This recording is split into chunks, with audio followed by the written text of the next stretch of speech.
జీవితం అన్నిటినీ పరిచయం చేస్తుంది.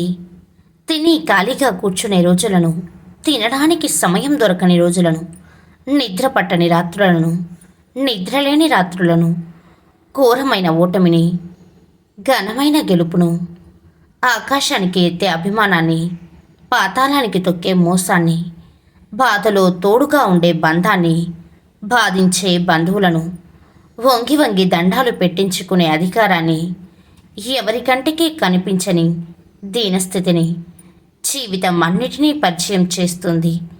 నీకు నచ్చినా నచ్చకపోయినా వీటన్నిటినీ నీ జీవితంలో నువ్వు ఎదుర్కోవాల్సిందే. జీవితంలో కొన్నిసార్లు ఒంటరిగా నడవాల్సిన సమయం రావచ్చు. అది కష్టంగానే ఉంటుంది.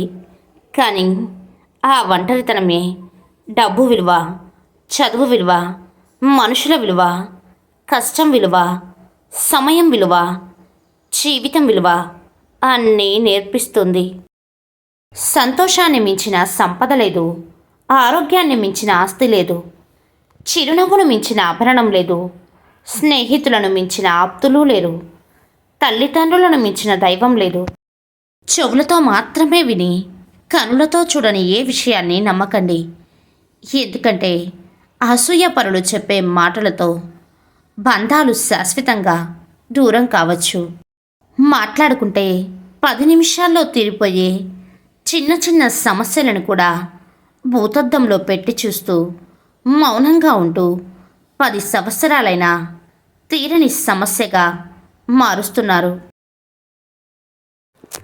జీవితంలో పడిపోవడం సర్వసాధారణం, కానీ మళ్ళీ లేచి ప్రయత్నించాలి. అలాగే మళ్ళీ నిలబడాలి. అదే జీవితం మిత్రమా.